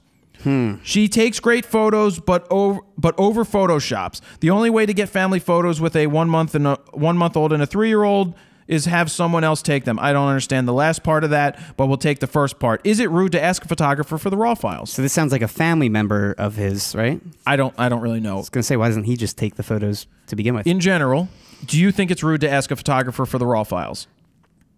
I kind of do. I think if someone asked me for the RAW files, I think that's not an insult, but it's almost like they probably assume that you're not that good at editing or something along those lines. What if a wedding client asked you for the RAW files on top of what you edited? It's a tough question. I probably would if it was like a written in contract wedding client kind of thing. I had you're a still wedding getting client. paid regardless. I mean, who cares if they have the RAW files? Exactly. I had a wedding client. The guy had a 5D himself. He was Obviously, he can't shoot his own wedding. Amateur photographer. He wasn't a pro, but he liked shooting, had some nice glass, and he asked me, I would like the RAW files. Can I give you a hard drive and you put the files on there and I have them? And I just sat there and I thought and I didn't, I'm not going to, you could charge an extra I may have charged an extra $500. I don't remember if I did do that or not, but I sat there and I'm like, definitely could charge more for sure. If this is what gets me the job, would I rather have the $4,000 that I charged him for his? I may have been in the $4,500 range for that. My thing got stuck in the microphone. My mustache. Thank God I'm not a hipster. Do you have a comb for my mustache? Hipster? Not on me, he says. He has one. But no, basically, Would you turn down $4,500 for a wedding because somebody asked for the RAW files? No. Be like, here, have the RAW files. What am I going to do with them? I think what I was thinking when you first read that question is that if, say, I was doing it, like, it sounded to me like it was a family member. If I was shooting for a family member for free, like at an event or something, you know, Christmas time, and they asked for the RAW files, I think that is where it comes down to the point where I don't feel comfortable giving them because it's almost like an insult. Right. At that point, If I'll you're give doing you it I'll for give free the edited file. or something. Yeah, exactly. Right. That stuff's bad, but for job. Anyway. For job, who cares? Dermot Hoyne. When it comes to producing prints from a digital camera, is there any guidelines? I think it's, are there any guidelines, if I was to correct that English, I think. Are there any guidelines, ratios associated to sensor megapixels that could be used to knowing limitations of print size? Example, 16 by 20 print with a film camera quality. Rule of thumb, look, I had a D2H that was 4 megapixels, and I've blown stuff up to 40 by 6, actually 30 by 45 from that camera. I have that, and I'm going to make a video where we talk about that. I'm like, this is from a 4 megapixel camera. So I don't think there's limitations. The only limitations are, how is it lit? Is it in focus? Was your exposure right? Are you far off? But I'm going to make a video about how to grow your files properly, or my opinion, how I grow my files to then send to Adorama Pics to have made. Because if you send a file straight out of the camera to go have a 30 by 45 made or a 40 by 60 made, it's not going to be large enough, and then they'll just expand It'll it. just be So you have to grow it yourself, and then you have to send it up to the website. Yeah. And then he also did a rapid fire 5-question thing. Oh, did he? I guess I give those Did you read them yet? I think so. Where are they at? These ones right here? Yeah. Okay. I don't get that one. I don't get it either, but I'm going to say it anyway. 3 primes or 1 f2.8 zoom covering prime range. I get it. He's asking, would you rather have 3 different or one primes zoom, or yeah. one zoom Now range I that covers understand, the whole range? Personally, I rather have the zoom for what I like to shoot. I think it depends if it was... This is my rapid fire. Sorry. Deadpool or Joker? I had to look this up. It's a cartoon. Who's Deadpool? I know nothing about it, so I don't know. Is it Oli or Ali? Skip that one too, because I didn't know what that was either. Yeah, I don't know these. Allie Raisman or Sarah Hughes? Okay, that one's easy. It's Allie Raisman all the time. She's a gymnast. I looked her up. She's 19. She's 22, so she's love legal. the gymnasts. Yeah, but the other one, Sarah Hughes, is legal. Well, Sarah Hughes was she's a figure skater. She's not as good looking as Allie Raisman. Flash bracket or hand? Handheld? I'm assuming hand. Handheld. It just says hand. Yeah, I'd rather hand hold it. Yeah. Is that it? Yeah. All right, good. Done. I think the primes, I'm just going to answer my part. I think 3 primes, it depends if I was doing a actual shoot or like a live event or something along those lines. When you know what you're going to shoot, I think primes I would go for. When I don't know what I'm going to shoot, or if it's like a journalism thing, I think a zoom would be definitely the thing to do. Richard Dukeshire. What is a good way to find financial backers for photo projects? No idea. The answer is it's called bootstrapping. You do it yourself. This mentality that people are just going to give you money today, or at all, at any point, just to give you money. If you haven't established yourself or earned the right to ask for money, you're going to have to prove yourself. It's like Shark Tank, I think. Well, yeah, Shark Tank, you go on there, you give something to get something. Most people, if you do not have a proven track record, will not give you a dime. If you then, I went through this before. I'm like, well, how am I supposed to be successful in business if nobody would give me any money? Well, you know what? You have to find a way to make that money to then go ahead to be successful. Because now if I went to somebody and said, look, I'm looking to do this project, they'd be like, oh shit, you've got 262,000 YouTube subscribers. They'd be like, all right, you've established yourself. You have an outlet to get money back. Yeah. So you've got to prove it. And you got to start with nothing. I started with nothing. Yeah. All right. And that's the Shark Tank mentality that they always talk about too, is like, if you don't have anything or an established brand, we're not going to do anything. You've been watching it lately? I have, dude. You kind of got me hooked. I watched like 3 episodes in a row the other night. It's great, right? It is great. Who's your favorite shark? Mark Cuban. Me too. He's awesome. He's on the list of RAWtalk people. And he's always the one that like wants to teach, yeah, and just he's wants. Like, here's why I said I'm out. Yeah. Because you did that. If you came to me and exactly said that what you he just did. What he did on the show when I was watching that episode. He said if you came to me and said that you would have invested money in your online infrastructure and advertising, or there was one guy who said, I don't even think that advertising online is worth it. He's like, I'm out. He's like, everything else was great, but for you not to know that advertising online, Facebook, to get your company out there is not the right thing to do. He's like, I don't want to. I can't give you money because of that. Insanely smart dude. All of them on there. I love Mark Cuban. Businessman. Love Mark Cuban and women. Women.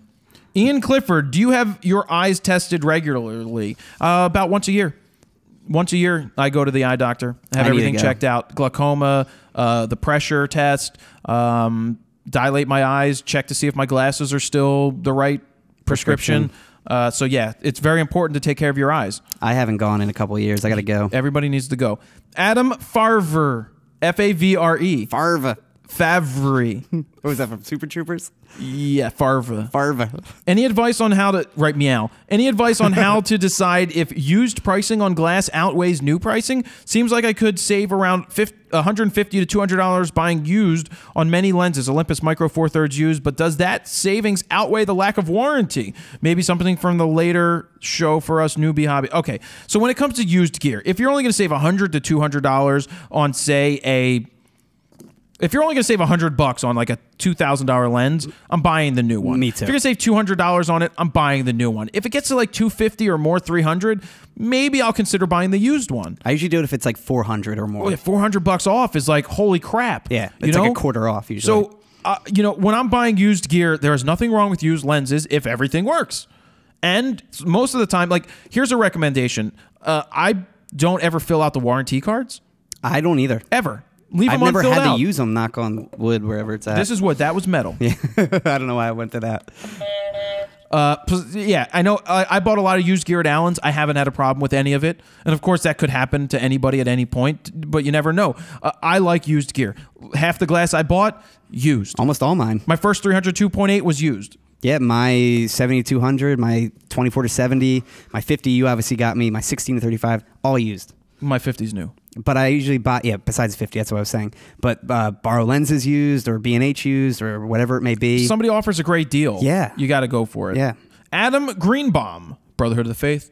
Indoor family gatherings can be some of the most common and most challenging environments to shoot in. Often low light, inconsistent lighting, and harsh shadows, mixed light sources, etc. Any advice for these situations? You got to light it up. It's as simple as that. If the light sucks, you need to bring your own. Bring your own, yeah. Alex Medvik. Somebody sent me a message. I think you saw. I sent it to you. Thank you. Like, we do a great job. Yes. The guy who works at a TV, works at production. He really loves the production quality. Had some interesting points for us. He was a little upset that he thought that we weren't going to do flying solo anymore. Oh, did he? Why? Well, because he thought it's one of his favorite parts of the show because there's a lot to learn. Now, I never said we weren't going to do flying solo anymore. I said I don't want to do it every week. I think 2 times a month flying solo makes more sense with a guest and then maybe having topics because it gets overdone. Yeah. I don't want to overdo it. I want the show to be dynamic and unique. So we still are going to do it. Yeah, I agree. Alex Medvik. How would photo release usage agreements, etc., work if the photographer is under 18? Are those even legally possible? Steven, do you get model releases for the underage girls that you're always photographing? He's 18, so half the girls he knows are 16 and 17. Yeah, and that's fine. I mean, that makes sense. I tried doing it at first, but then stopped. Do you want me to walk over? No. Okay. So my answer to that is if they're under 18, and depending on what country you're in, sometimes it's even, that's on 18. You need a parental guidance signature. You need their parents to sign off on it. So I don't know if I've ever photographed someone that, I mean, besides like my niece or family member. Well, that's different. If you're doing for a bit, like when I used to go to shoot for Rolling Stone, when Rolling Stone, they would send us the model releases, the photo releases to get signed when we would have to do stuff for random notes. So I would take the people's picture, and then if they were over 18, they would sign this sheet. If they were under 18, the parent had to be a guardian or parent had to sign it first. Makes sense. Right. Oh, actually, the kids didn't sign it. The parent had to sign off on it. Did they have to do it before the shoot, though, right? Well, at any point. Oh, really? Well, yeah, just so that they gave credit. Because if they didn't, then I couldn't use those photos. That's true. Yeah. Here's from Zafifi Zhang. These are rapid fire questions. Right there at the bottom. I like that we're getting these. I asked for some. Magneto or Wolverine? That's kind of tough. Man, Magneto's pretty damn cool. But I mean, I love Wolverine's facial hair. I emulated that once. So Wolverine. What's his name? Plays him. Hugh Jackman. Badass. Cats or dogs? I like cats. Really? I love kitty cats, man. They can take care of themselves. Dog, see, the reason I don't like girls that have dogs. Really? The reason I won't date a girl that has a dog is because they always use it as an excuse that I have to go home. I can't stay over. My dog misses me. That is kind of true, actually. You know, yeah, my dog's going to miss me. They're going to be so upset. I got to let him outside. Like, well, yeah, I understand you have to take it out. I'm like, what about your roommate? They won't do a good job. And I'm like, you know what? I can't do this. I can't do this. Because there was one girl, she's like, I almost said the name of the dog, and just in case she's listening, she probably knows. I probably told her this in the first place. She celebrates the dog's birthday, said that the dog would get depressed if she couldn't stay out late. So that, Screw that. I'll leave my dog at home all day. Next. We have black and white or sepia. Black and white. Only lens. That's all it says. Only lens. I don't know what that means. I don't know what that means either. It just says only lens. Okay, skip it. Anyway, Bieber or Gomez. Selena Gomez. Hey, why would we Any pick Bieber? day of the week? Why would we pick Bieber? Must pick one, it says next to it. Oh, geez. That's so hard. Selena Gomez, please. Yeah. For 500, Alex. I don't know why. It says only lens in that number 4. I don't know what that meant. But I pick cats. The reason I pick dogs, is because I'm allergic to cats. Like actually, all my ex-girlfriends had cats for some odd reason, and every time I went over their house, I'd die after like a couple hours being there. Couldn't breathe. Devin Ford, it's been over 10 years since I started using Nikon. I made a big investment in Nikon lenses, and at that time, I knew a lot of Nikon users. I say it was 50-50 Nikon to Canon users at the time. Over the past couple of years, I have noticed considerably more Canon than Nikon users. Taking over. I'd say about 3/4 of the photographers I know are Canon users. Is it just me, or do you think there is a trend here? I think it's just you. I actually think it's split pretty evenly these days. Too. And I will tell you that before the D3 came out, absolutely more sports shooters for sports Nikon. were shooting Canon. Oh, really? Before the D3 came out. All you saw were white lenses after white lenses on the sideline. D3 came out, then it was white lenses with black lenses mixed in, and now it's pretty mixed. It's pretty even across the board. I think it's pretty even. Well, I think Nikon for a while had the low light market for a long time, and now Canon is finally starting to get back to where they should be as far as matching it. Yes, correct. Okay, Michael Scott Brulo, Green Day or Nickelback? That's kind of tough. No. I hate Nickel. I don't hate Nickelback. You can't hate Nickelback. I mean, you can hate Nickelback, but let me explain this. When you are the top selling artist of the 2000s, of the decade, from 2000 to 2010. Are they? Yes, they've sold the most records in that decade. That's insane. So you can hate them all you want, but something works and people like them. Oh, yeah. Look at this photograph. Well, I think every time I do, it makes me laugh.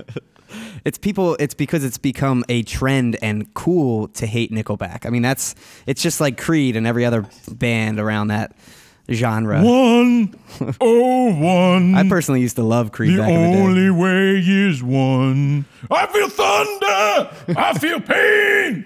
I felt like I got shit in my mouth. I loved Creed. And I actually liked his solo album too. Scott Stapp's solo album. He just came out with another one, I think, like recently, like this year or a few months back. Nobody cares anymore. Not this year, but 2013. what was that song? Was it one? He used to do it where he used to you didn't know a word he was saying. That's like every song. Well, I feel thunder. I feel pain. Oh, you're singing the older ones. I love the older ones. Yeah. Give me some. Steven, pull up right now. Pull up some Creed songs for me, please. He did that with arms wide open. Yeah, but with legs wide open. That will forever ruin that song for anybody. Oh, God. So, yeah, I need to get you a computer so he can be quicker on the looking stuff up for us. He's probably not near Wi-Fi either. Oh, well, he's on 4G. Yeah. Did you find it yet? I have their discography. All right, go ahead. Throw out some hits. Hits? Yeah. I have albums. Hold on. That's discography. All right, just read some.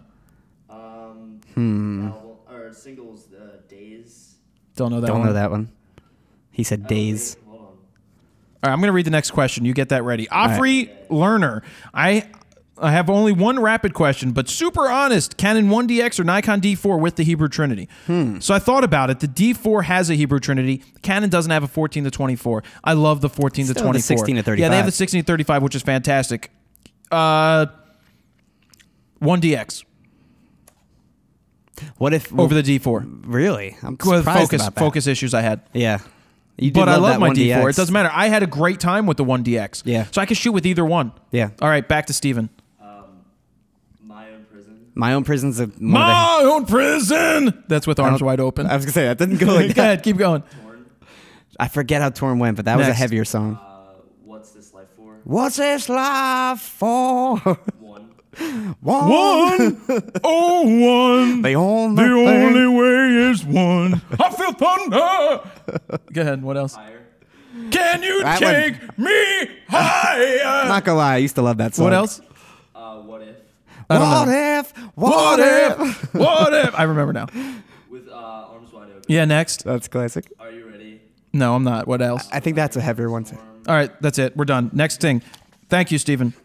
I thought they had more hits than that, They but I guess did. not. Maxim Dion. How do you deal with the need to wear eyeglasses and the fact that it's hard to clearly look into the viewfinder wearing those? Thanks. I don't wear glasses when I shoot photos. Diopter. Never have. Can't do it. Just put I love my eye so deep into that hole that I can see everything. Doesn't the diopter, like, doesn't that help you out enough, or is that? I don't know. Do you need more my eyes are correction than blurry that? to begin with. Yeah. I have no idea. I have no idea. Yeah, I mean, mine, that works perfectly for me, but I don't also wear glasses nonstop. Rena Pelly. Honestly, for someone on a budget really wanting a D4 but can only afford a DF, is it as good for concert photos? I'm not looking for super fast spraying and could care less about video. Please, question mark, question mark, question mark. If you could do a video of that, that would be super. No, not no to the video. No to the DF. Because that's what you can afford. If you can afford a DF, you can afford a D800. You can afford a D610. D610 in glass. Much better option. That's it. That's the answer. Yeah, I agree. Adam Peel. Hey, Fro. Here are some rapid fire questions. Bottom Oh, one. we got more. Nice. Eric Lindros or John Leclerc? Lindros. That's a pretty good one. I would say Lindros too. Dr. Mario or Tetris? See, I thought about this. I love Tetris. My dad loved Tetris, but he also loved Dr. Mario. So I love Tetris. So Tetris? Tetris, I would take Tetris over Dr. Mario, but the music in Dr. Mario was enticing. Peanut butter or jelly? Peanut butter. Peanut jelly time. Peanut butter jelly time. Is Girls on Film the best song ever made about photography? Don't If read not, what I then wrote. When? If not, then what? No, Girls If on not, then Film what? is not the best song on photography. The best song on photography ever, Steven, do you know? Do you know? I know You're because looking you at wrote it down. The greatest photo song, I think, and if anybody doesn't agree, you can put down what you think, is Kodachrome. Do you know that song by Paul Simon? You've told me about it, but I've still not yet listened. If I look back, have you ever watched Coneheads? Oh, wait, no, we did listen to it here before. You If played I it for look me. back at all Yeah. the crap I learned in high school, it's a wonder I learned anything at all.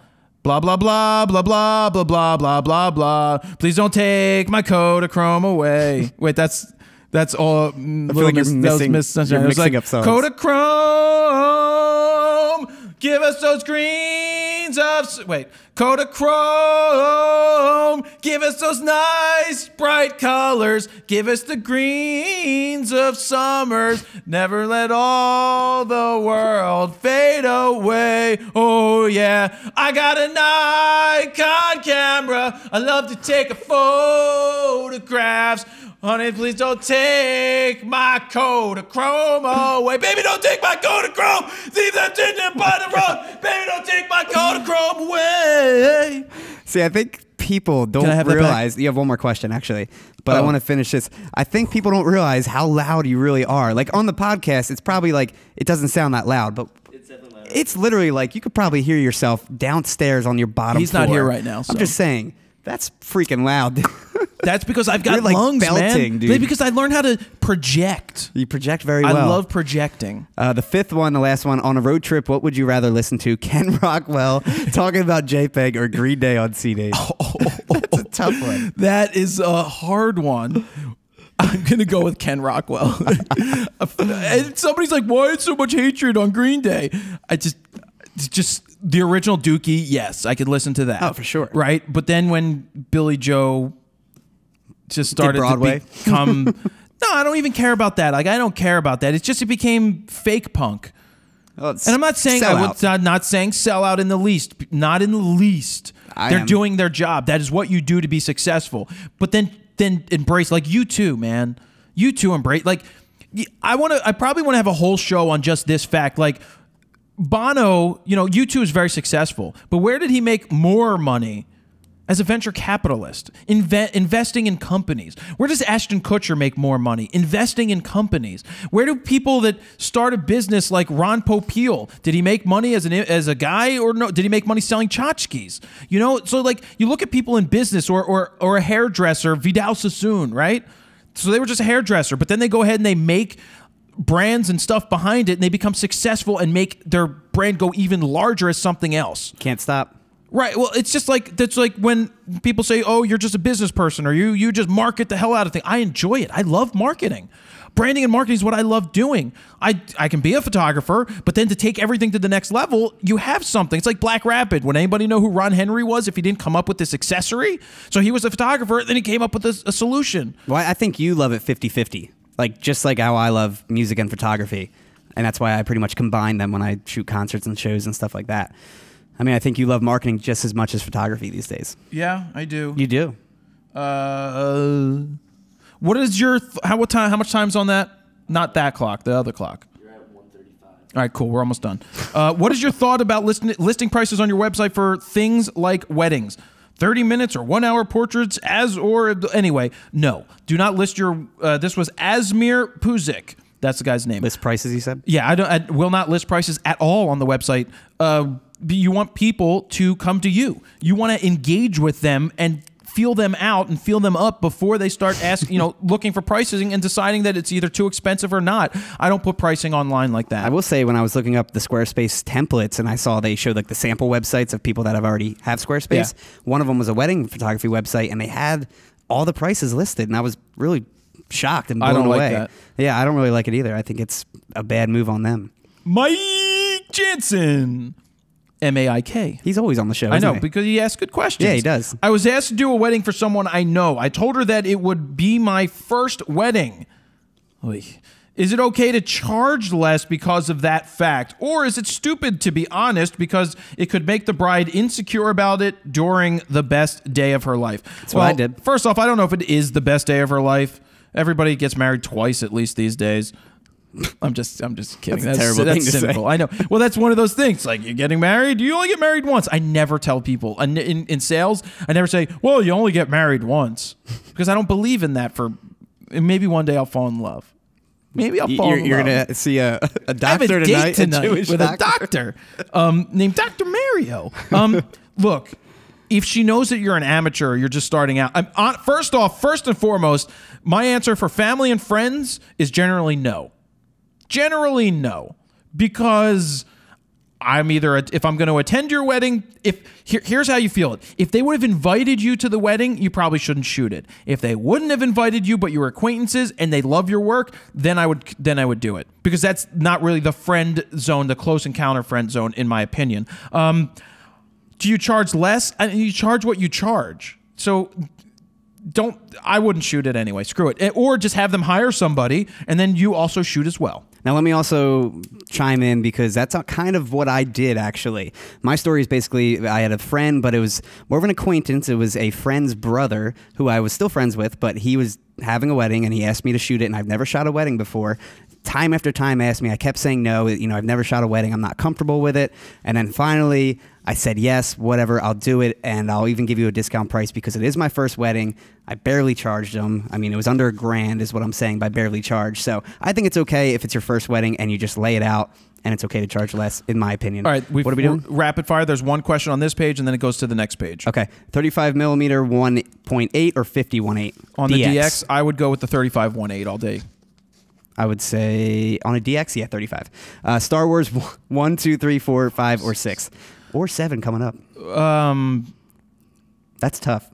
I think I grew up more in the Return of the Jedi era.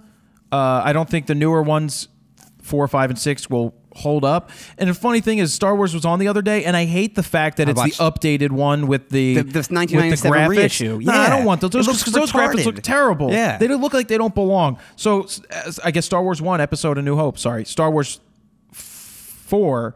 Sorry, yes, yeah, 4 is A New Hope is the original. Yeah, that one's just fantastic. Yeah, that's tough. I mean, 4, 5, or 6, I guess, meaning 1, 2, and 3. I guess.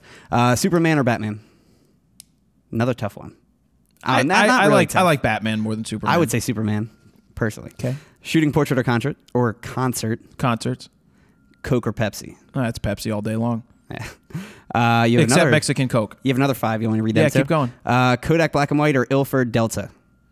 I like the Ilford HP5, so in this point, I'm going to go with Kodak Black and White. Okay. Sony R7 or X100s? That's kind of tough. I'd probably say an R7 because it's full frame. Yeah. And the lenses can come off. That's true.